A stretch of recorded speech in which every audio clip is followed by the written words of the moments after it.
샬롬 양반전외 세 번째. 눈 뜨고 코 베일라. 눈 뜨고 코 베일라. 이홍전. 서울 서대문에 큰 시장이 있었는데 이곳은 가짜 물건을 파는 사기꾼들의 속을 이었다. 가짜의 종류로 말하면 백통을 가리켜 은이라 하고, 염소뿔을 가지고 대모라 우기고 개 가죽을 조피라고 꾸미는 따위이다. 백통은 구리나 니켈의 합금으로 화폐나 장신품 등에 쓰이는 것이고, 대모는 열대 지방에 사는 거북이 등딱지고, 초피는 담비 가죽을 말합니다. 부자간에 또는 형제간에 서로 물건을 흥정하는 척하면서 비싸다느니 싸다느니 값을 다투며 시끄럽게 떠든다. 그러면 시골 사람이 이것을 흘깃 넘겨다 보고는 그것이 진짜인가 싶어 부르는 대로 값을 주고 산다. 이렇게 되면 판 놈들은 꾀가 들어맞아 한꺼번에 10배 100배의 이익을 보는 것이다. 또 그 속에는 소매치기도 끼어 있어서 남의 자루나 주머니 속에 뭔가 들어있는 것 같으면 날카로운 칼로 째어 빼내간다. 주인이 뒤늦게 소매치기 당한 줄 알고 쫓아가면 요리조리 다름질 쳐서 식혜나 간장 파는 골목으로 달아난다. 꼬불꼬불 좁아터진 골목이다. 거의 따라잡았다 싶으면 난데없이 광주리를 집어든 놈이 불쑥 뛰어나와서 광주리 사려 하고 외치며 길을 막아선다. 그 사이에 소매치기는 저 멀리 달아나 버린다. 그러기 때문에 그 시장에 들어가는 사람은 돈을 전쟁터에서 진지를 지키듯 하고, 물건 간수하기를 시집가는 사람 몸조심하듯 해서 눈 깜짝할 사이에 그만 속임수에 걸려들기 쉽다. 물건 간수하기를 시집가는 사람 몸조심하듯 해도 눈 깜짝할 사이에 그만 속임수에 걸려들기 쉽다. 우리나라 사람들이 예로부터 순진하고 소박하다는 말은 들었지만 요즘은 남을 잘 속이기로 이름난 사람도 많다. 이것은 원래는 순진하고 소박하던 사람들이 날마다 어지러워지는 풍속에 점차 간사하게 변했기 때문일까? 아니면 까마득한 옛날 순박한 사람들이 주로 살던 때에도 이런 간사한 무리가 끼어 있었던 것일까? 이홍은 서울 사람이다. 보기 좋은 풍채에 말 재주가 있어서 처음 보는 사람은 그가 전하에 사기꾼이라는 것을 전혀 알 수 없다. 재물을 가볍게 알고 사치스러운 의복에 고급스러운 음식을 좋아해서 겉보기에는 그럴듯하지만 실은 아주 가난하였다. 이홍은 일찍이 큰 부잣집으로 다니며 수리에 대하여 꽤나 아는 척을 하였다. 수리는 물을 식수나 농사 등에 이용하는 일을 말합니다.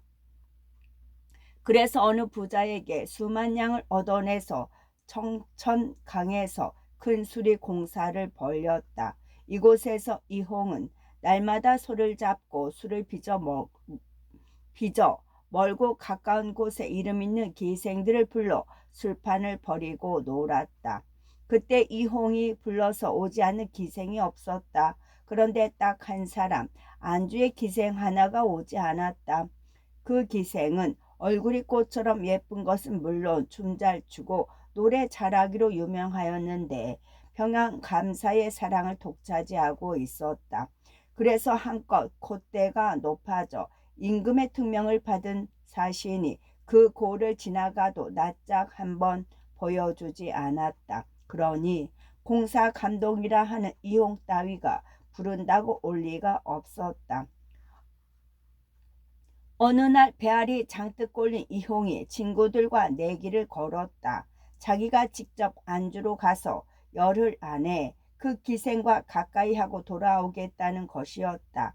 친구들은 이구 동성으로 재미있겠다고 맞장구를 쳤다. 이구 동성은 여러 사람의 말이 한결같음을 뜻하죠. 마침내 이홍은 말에 짐을 싣고 어깨에 비단 쾌자를 걸치고 하인도 없이 달랑 갓쓴 종자 하나만 데리고 길을 떠났다. 비단 쾌자는 소매 없는 군복을 말하고 종자는 따라다니는 사람을 말합니다. 이홍이 말채찍을 울리며 안주 성내로 들어서자 보는 사람마다 그 개성의 큰 상인인 것이라고 생각하였다. 이홍은 곧바로 그 기생의 아비가 사는 집으로 찾아갔다. 기생의 아비는 군교를 하다가 늙어서 주막을 낸 사람이었다. 내가 가지고 온 것은 값진 물건이라네. 주막에 다른 손님은 받지 말아 주게. 내가 여기서 사람을 기다려야 하는데 그 사람이 늦게 올지 빨리 올지 몰라. 얼마나 묵을지는 모르겠네. 하지만 얼마가 되든지 떠나는 날값을 모두 지불하겠네. 그래서 내가 원래 입이 좀 까다로우니 아침 저녁 음식을 깔끔하게 차려내주게. 값은 비싸도 상관없네. 얼마가 되든지 달라는 대로 줄 테니 그거 신랑은 아무 걱정 말게. 이홍은 주인에게 이렇게 단단히 일러두었다. 기생의 아비가 보니 큰 장사꾼임이 틀림없고 실컷 온 짐이 가볍지 않고 묵직한 것이 아마도 돈이겠다 싶었다. 아이고, 좋은 손님이 들었구나. 기생의 아비는 이렇게 생각하고 방을 말끔히 치우고 손님을 맞아들였다. 이홍은 방에 들어서자마자 사방을 둘러보더니 장뜩 얼굴을 찌푸렸다. 그리고 곧 종자를 불렀다. 여보게, 얼른 장지나 좀 사오게. 하루를 묵더라도 사람이 어디 이런 데 누울 수 있겠나. 장지는 두껍고 질기며 질이 좋은 한지를 말합니다. 이홍은 곧 방 안 도배를 말끔히 끝내더니 말 잔등에 싣고 온 짐을 머리맡에 옮겨놓고 양털 요를 깔고 비단 이불을 폈다. 그리고 행장 속에서 두툼한 장부 한 권, 주판, 조그만 벼루를 꺼냈다. 이홍은 날마다 문을 닫아 걸고 종자와 함께 쉴 새 없이 회개에 바쁜 척하였다. 기생의 아비가 문틈으로 가만히 귀 기울여 들으니 모두 비단과 향료, 약품을 세마는 것이었다. 기생의 아비는 아내와 의논을 하였다. 저 손님은 엄청나게 큰 장사꾼이야. 우리 아이를 보면 틀림없이 반하겠지. 그렇게 되면 소득도 적지 않을 거야. 저렇게 큰 장사꾼인데 감사한테서 떨어지는 돈에 비하겠어. 기생의 아비는 곧 몰래 딸을 가명에서 불러냈다. 가명은 감사가 직무를 맡아보는 관야입니다. 기생은 집에 이르자 이홍이 문 밖에 엎드려서 절하며 아뢰었다. 귀하신 손님이 이런 누추한 곳에 오래 머무시니 젊은 주인이 감히 인사 여쭈옵니다. 그러나 이홍은 기생이 전혀 눈에 들어오지 않는 척하였다. 이러지 말게. 하필 젊은 여주인이 그럴 거 있나. 그리고 몹시 바쁜 듯이 계속 주판알을 굴렸다. 기생의 아비는 이홍의 이런 태도를 보고 혀를 내둘렀다. 정말 대단한 장사꾼인 모양이로구나. 안목이 워낙 높고 돈을 소중하게 여기는 까닭이렸다.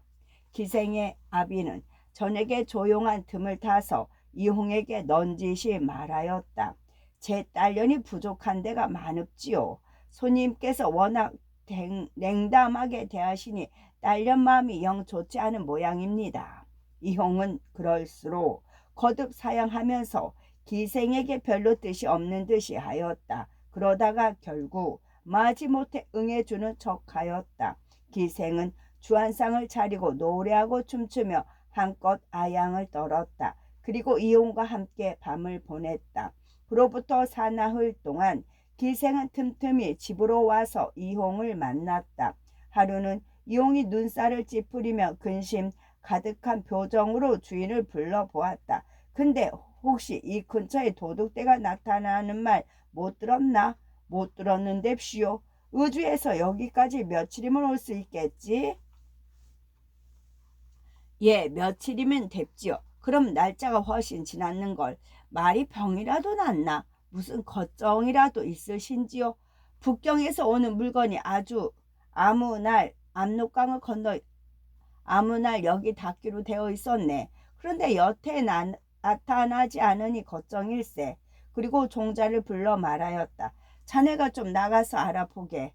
종자는 저녁 때에 돌아와서 도무지 소식을 알 길이 없다고 말하였다. 이홍은 그날부터 근심 걱정으로 하루하루 보내는 척 하다가 사흘째 되는 날 주인을 불러 말하였다. 내가 여태 나가보지 못한 것은 중요한 물건을 갖고 있기 때문이네. 이제 자네와 나는 한 집안 사람이나 다름이 없으니 내 물건들을 잘 좀 간수해 주게. 내가 나가서 좀 알아보고 와야지. 갑갑해서 견딜 수가 없네. 이홍은 방문을 잠근 다음 서둘러 나갔다. 그리고 곧장 샛길로 빠져 슬며시 청천강으로 돌아와 버렸다. 과연 처음 내기를 건 대로 열흘밖에 걸리지 않았다. 기생의 아비는 이홍이 오랫동안 돌아오지 않는 것이 이상해서 자물쇠를 따고 들어가 행장을 열어보니 거의 알만한 조약돌만 가득 들어 있을 뿐이었다. 한 시골 아전이 군포를 바치러 서울로 왔다. 군포는 나라에서 군 복무를 면제해 주는 대신 받는 삼배나 무명을 말하지요. 가진 돈이 1,000괴미가 넘었다. 여관을 정하지 못하고 서성거리는 아전을 이용이 꿰어 자기 집으로 데리고 갔다. 나한테 한 가지 좋은 수가 있네. 그 돈을 가지면 며칠 안에 꽤 많은 돈을 벌 수 있을 게야. 아전은 좋아라 하고 가진 돈을 몽땅 이홍에게 맡겼다. 처음에는 제법 아침 저녁으로 돈을 벌어들이는 것 같았다. 한 열흘 그렇게 시간이 흘러갔다. 그러던 어느 날 이홍이 아전에게 남산 경치가 좋다고 떠벌렸다. 그리고 술 한 병을 들고 아전을 앞세워 인적이 드문 곳으로 올라갔다. 이윽고 이홍이 혼자 술 한 병을 다 마시더니 목 놓아 술 피우는 것이었다. 그까지 술 한 병을 못 이긴단 말이오. 아전은 점잖게 달렸다. 서울이 이렇게 아름다운데 이곳을 버려야 하니 내 어찌 눈물이 나지 않겠나. 이용은 뜬금없이 이렇게 말하고는 소매 속에서 밧줄 하나 꺼내 소나무 가지에 걸고 목을 매려는 신용을 하였다. 아전은 깜짝 놀라서 말리며 가닥을 물었다. 바로 자네 돈 때문일세. 내가 어디 남의 돈 한 푼 속일 사람인가. 그런데 사람을 잘못 믿었다가 그만 자네가 맡긴 돈을 몽땅 떼고 말았네. 물어내자니 가난한 놈이 어떻게 해볼 수도 없고 그냥 두자니 자네 톡촉이 불같을 터라. 죽느니만 못할 테니 말리지 말게. 이홍은 곧 밧줄에 목을 걸고 절벽 밑으로 떨어내릴 기세였다. 아전은 당황해서 말하였다. 죽지 마시오. 내 당신한테 돈을 내놓으란 말은 입 밖에도 내지 않겠소. 아닐세. 자네 지금 내가 죽으려니까 그렇게 말하는 게지. 말이야 무슨 소용이 있나. 문서로 쓰는 것도 아닌데. 나중에 자네가 마음이 변해서 돈을 독촉하면 내가 무엇으로 입막음을 막겠나. 차라리 이 자리에서 죽고 말겠네. 그때 아전은 이런 생각이 들었다.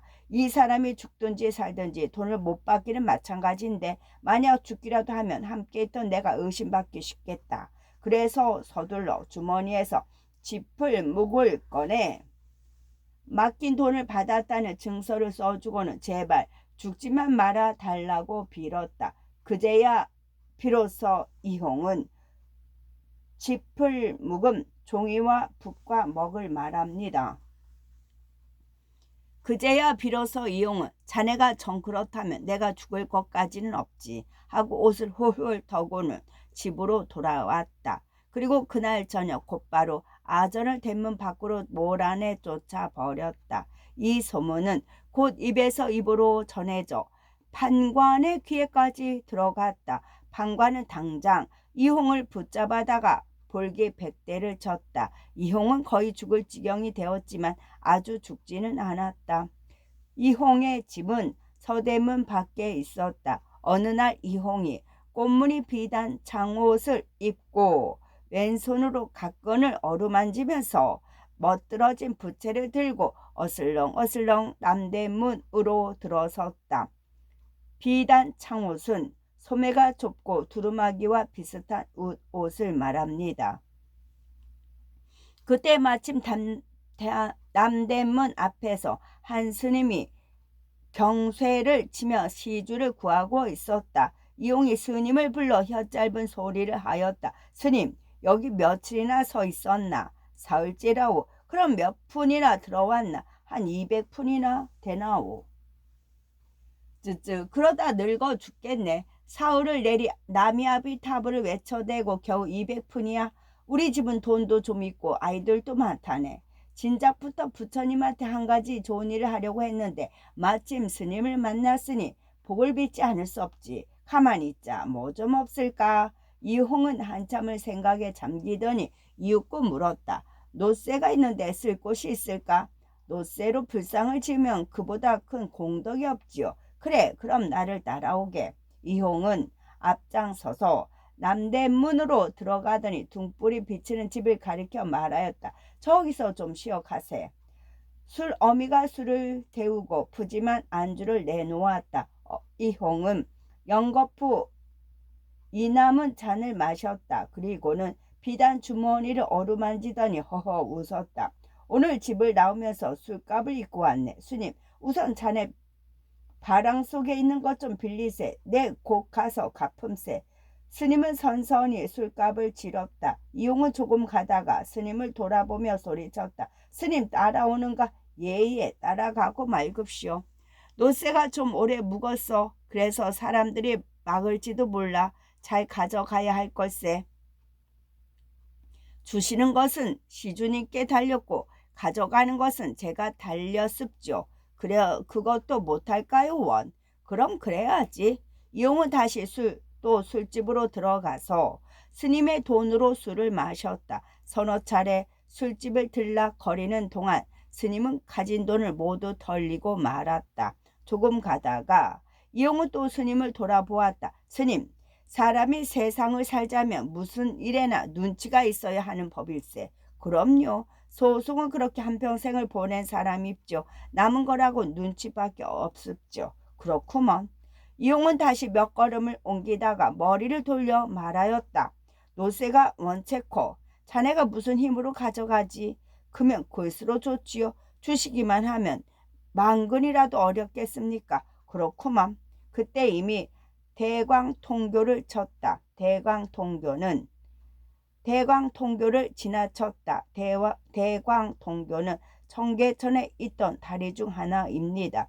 이용은 동쪽 거리로 방향을 틀면서 대뜸 부채를 들어 종각 속에 있는 종을 가리켰다. 큰 종을 두기 위해서 지은 누각, 여기서도 종로에 있는 종각을 말합니다. 스님, 그 노쇠가 바로 저거 있네. 잘 가져가야 하네. 스님은 이 말을 듣고는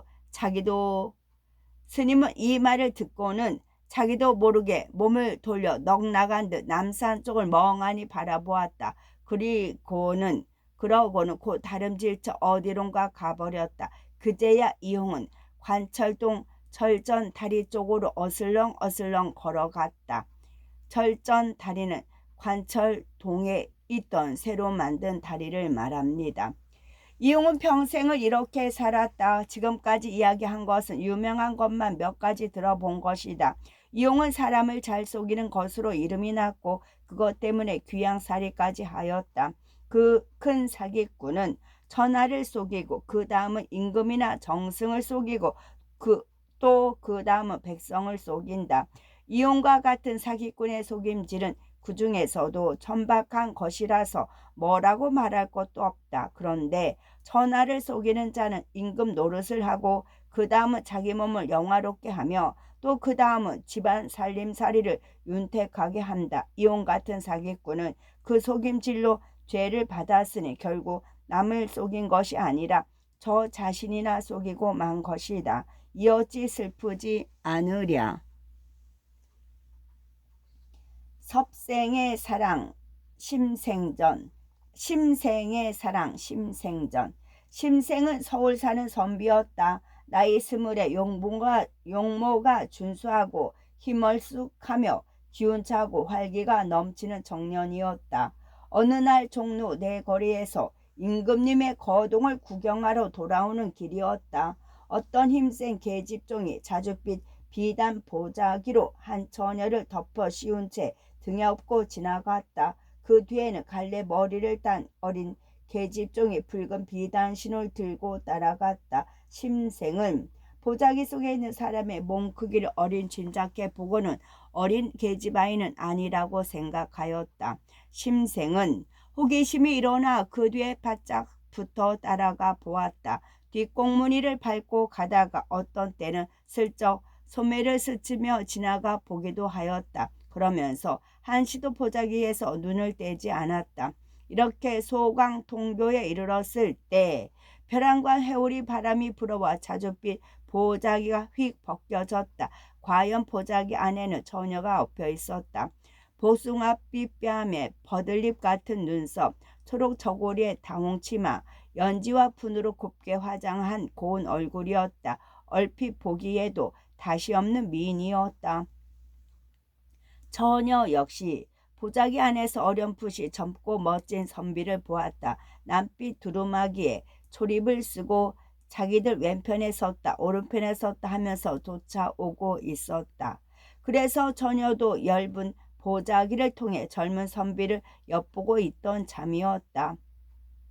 보자기가 거치는 순간 버들잎 같은 눈과 별 같은 눈동자가 서로 맞부딪혔다. 처녀는 한편 놀랍고 한편 부끄럽기도 해서 얼른 보자기를 끌어당겨 다시 뒤집어 썼다. 계집종은 그대로 처녀를 업고 가 버렸다. 심생은 놓칠세라 걸음을 더 제게 놀렸다. 일행은 곧장 소공동 홍살 문 안에 이르렀다. 거기서 처녀는 어떤 집으로 들어가 버렸다. 심생은 멍하니 넉나간 사람처럼 되어 그 집 앞에서 한참을 서성거렸다. 그러다가 이웃에 사는 할멈을 붙들고 이것저것 자세히 물어보았다. 그 집 주인은 호조에서 회계를 맡아보는 관리로 일하다가 은퇴하였고 17살 된 딸이 하나 있는데 아직 시집을 가지 않았다는 것이었다. 그 처녀가 거처하는 곳을 모르니 할멈이 손을 들어 가리키며 말하였다. 이 작은 골목을 쭉 따라 돌아가면 회칠한 담장이 나올게요. 담장 안에 겹방이 하나 있는데 거기가 처녀가 묵는 곳이라오. 심생은 집에 돌아와서도 머릿속에서 그 처녀의 모습이 지워지지 않았다. 그래서 저녁 나절에 부모에게 거짓말을 하고 집을 나섰다. 동무 아무개가 하룻밤 같이 자자고 해서 오늘 밤은 거기 가서 자려고 합니다. 심생은 인적이 끊길 때까지 거리를 서성이며 기다렸다가 훌쩍 그 집담을 넘어갔다. 초승달이 어스름한데 창밖에 꽃나무가 아담하게 가꾸어져 있고 등잔불이 장호지에 비쳐 훤하였다. 심생은 처마미 벽에 기대앉아 숨을 죽이고 기다렸다. 방 안에는 두 계집종과 함께 그 처녀가 있었다. 처녀는 나지막한 소리로 한글 소설을 읽고 있었다. 부드러운 목소리는 새끼 꾀꼬리가 지저귀는 듯하였다. 어느새 밤이 깊어 삼경 무렵이 되었다. 삼경은 밤 11시에서 새벽 1시 사이를 말합니다. 두 계집종은 벌써 잠이 깊이 들었고 처녀는 그제야 등불을 끄고 잠자리에 들었다. 하지만 오래도록 잠을 이루지 못하고 이리 뒤척 저리 뒤척 하는 기색이 역력하였다. 심생은 졸지도 못하고 기침 소리도 한번 내지 못하였다. 그렇게 새벽종이 울릴 때까지 있다가 다시 담을 넘어왔다. 심생은 그날부터 매일같이 그렇게 하였다. 날이 저물면 그 집 담을 넘어 들어갔다가 새벽이면 다시 나오는 것이었다. 그렇게 한 지 벌써 20날. 심생은 하루도 거르지 않았고 조금도 마음이 느슨해지지 않았다. 처녀는 초저녁이면 소설책을 읽거나 바느질을 하였다. 그리고 한밤중에 이르러 등불을 껐는데 이내 잠이 들기도 하고 더러는 뒤척뒤척 잠을 이루지 못하는 것 같기도 하였다. 처음 연일회가 지났을 때 처녀는 문득 계집종들에게 몸이 편치 않다고 하면서 조저녁부터 자리에 누웠다. 그리고 자주 손으로 벽을 두드리며 긴 한숨을 내쉬거나 짧은 탄식을 하는 소리가 창밖까지 들려왔다. 그 정도는 날이 갈수록 더 심해졌다. 20날째 되는 밤이었다. 처녀가 벼랑간 마루로 나와 벽을 끼고 돌아서는 심생이 앉아있는 곳으로 왔다. 심생은 깜깜한 어둠 속에서 벌떡 일어나 처녀를 와락 껴안았다. 그녀는 조금도 놀라지 않고 낮은 목소리로 말했다. 도련님은 전에 소광통교에서 뵌 분이시지요. 저는 도련님이 처음 오시는 날부터 이미 알고 있었습니다. 제가 만약 소리를 지른다면 도련님은 여기서 살아나가실 수가 없습니다. 저를 놓아주시면 제가 곧 뒷문을 열고 도련님을 맞아드리겠습니다. 어서 저를 놓아주세요. 심생은 그 말을 고지 듣고 물러나서 기다렸다. 처녀는 다시 벽을 따라 돌아서 방으로 들어갔다. 그리고 어린 계집종을 불렀다. 어머니한테 가서 큰 자물쇠를 주시라고 해서 갖고 오너라. 밤이 몹시 어두우니 두려운 마음이 드는구나. 계집종은 곧 안채로 들어가서 자물쇠를 가지고 나왔다. 이윽고 처녀는 열어주기로 한 뒷문에 문고리를 걸고 자물쇠를 재워버렸다. 철커덕 하는 소리가 심생들어 들으라는 듯 또렷하게 울렸다. 그리고 고퉁불이 꺼졌다. 처녀는 바로 잠이 깊이 든 것처럼 하였지만 실은 잠을 이루지 못하고 있었다. 심생은 속은 것이 가슴 아팠지만 한편으로는 한번 만나 본 것으로도 다행이라고 생각하였다. 그래서 그날도 굳게 잠긴 문 밖에서 밤을 새우고 새벽 4개야 돌아갔다. 그 다음 날도 가고 그 다음 날도 또 갔다. 문에 자물쇠가 채워졌다고 해서 조금도 마음을 느슨하게 먹지 않았다. 비가 내리는 날이면 유심을 입고 갔다. 유심은 옷 위에 껴있는 기름 먹인 옷을 말합니다. 옷이 조금 젖거나 축축해지는 정도는 아랑곳하지 않았다. 이렇게 다시 열흘이 지났다.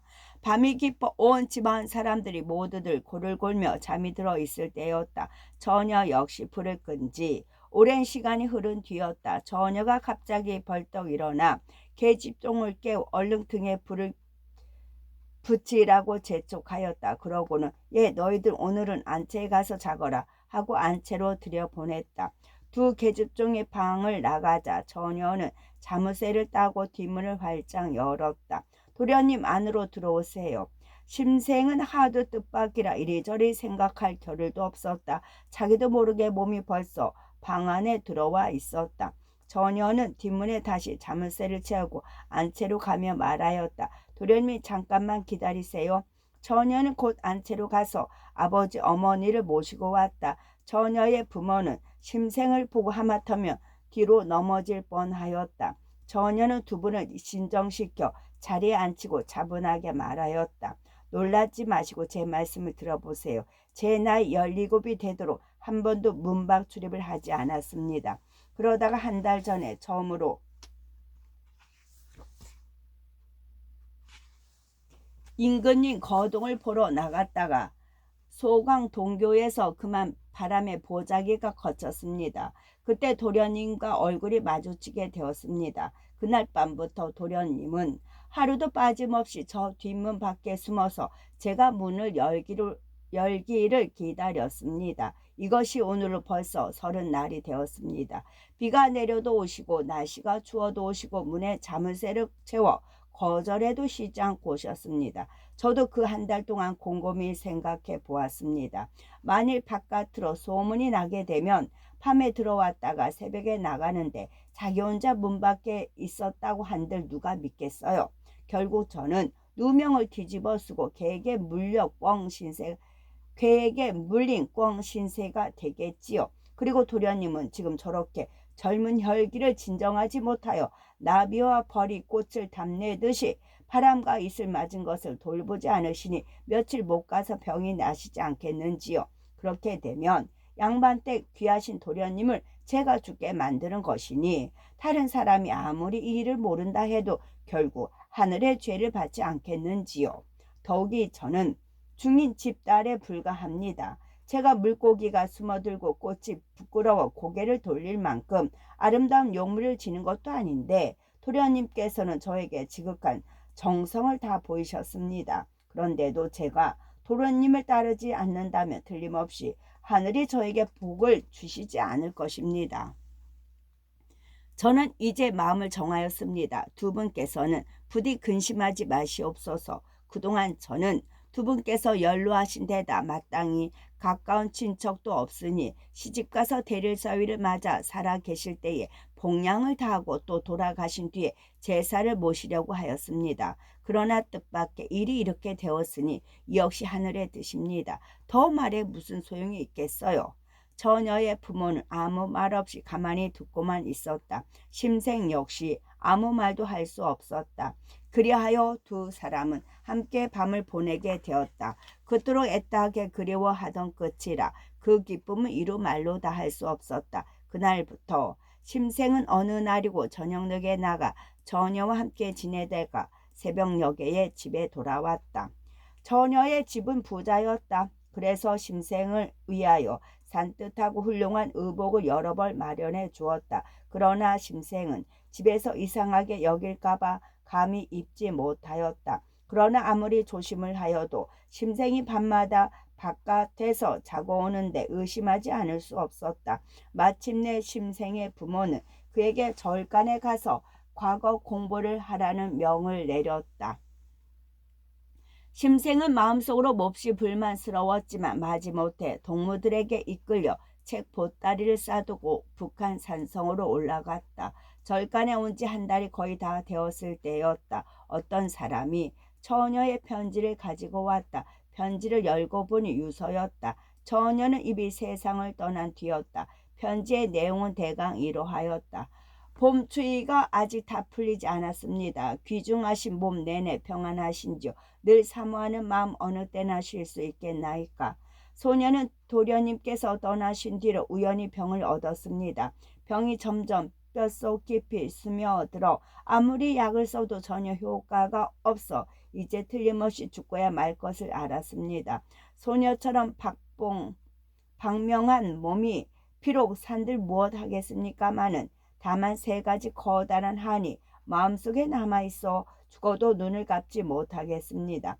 저는 애당초 무남 동료로서 부모님의 한없는 사랑을 받았습니다. 그래서 장차 대리사육감을 찾아 만년의 부모님께서 의지할 곳을 정하고 또 제 뒷날의 계획을 마련하려 하였습니다. 그러나 좋은 일에는 방해가 많고 좋지 않은 인연은 함께 온다고 칡넝쿨 주제에 외람되이 분수에 지나치게 드높은 소나무에 의지의탁한 꼴이 되었으나 이제 100년 가역의 희망은 산산이 깨어져 버렸습니다. 그래서 저는 늘 낙이 없고 씨름하다가 마침내 병을 얻어 죽게 되었으니 이제 늙으신 저희 어버이께서는 영영 의지할 곳이 없게 되었습니다. 이것이 한 가지 한심스러운 일입니다. 또 여자는 시집가면 비록 몸종이나 물깃는 종년이라 할지라도 남편이 있고 그렇게 되면 곧 시부모님도 있는 법입니다. 이 세상에 시부모가 알지 못하는 며느리란 있을 수 없지요. 그러나 저는 몇 달이 지나도록 아직 도련님 댁에 늙은 여종도 만나보지 못하였습니다. 이는 살아서 올바르지 못한 행적을 남기고 죽어서는 돌아갈 곳이 없는 귀신이 되는 것입니다. 이것이 두 번째 한스러운 일입니다. 아내가 남편을 섬길 때 음식을 장만하여 드리고 의복을 지어 입히시도록 하는 일보다 더 큰 일이 있을까요? 도련님을 만난 지 오래지 않은 것도 아니오. 지어드는 의복이 적다고 할 수도 없는데 한 사발 밥도 집에서 드시게 하지 못하였고 한 벌 옷도 입혀 드리지 못하였습니다. 다만 이부자리만을 함께 했을 따름이니 이것이 세 번째 한스러운 일입니다. 만난 지 얼마 되지 않아 갑작스레 이별하고 또 병들어 죽게 된 지경에도 얼굴을 마주하고 연결하지 못하다니요. 하지만 이것은 아녀자의 슬픔일 뿐이니 어찌 군자께 말씀드릴 만한 일이겠습니까? 생각이 여기에 이르러 간장이 끊어지고 뼈는 당장이라도 녹아내릴 지경입니다. 연약한 불이 바람에 휩쓸리고 가냘픈 꽃이 진흙이 된 것에 비유한다 해도 이 깊고 아늑한 한을 어느 때에 그칠 수 있겠습니까?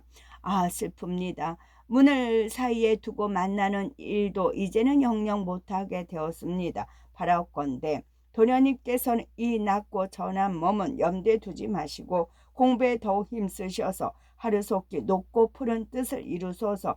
귀중하신 몸 내내 보증하옵기를 천만 비옵니다. 보증은 몸 관리를 잘하여 건강하게 유지함을 뜻하지요. 심생은 이 편지를 읽으면서 자기도 모르게 눈물이 떨어지고 소리내어 울지 않을 수 없었다. 하지만 아무리 슬프게 울어본들 아무런 소용이 없었다. 굳이 심생은 곧 붓을 던져버렸다. 그리고 무과를 보아서 벼슬이 금오랑에 이르렀으나 그 역시 까닭없이 일찍 죽고 말았다. 금오랑은 의금부도사로 벼슬아치의 감찰 및 규탄을 맡아보던 벼슬을 뜻합니다. 끝.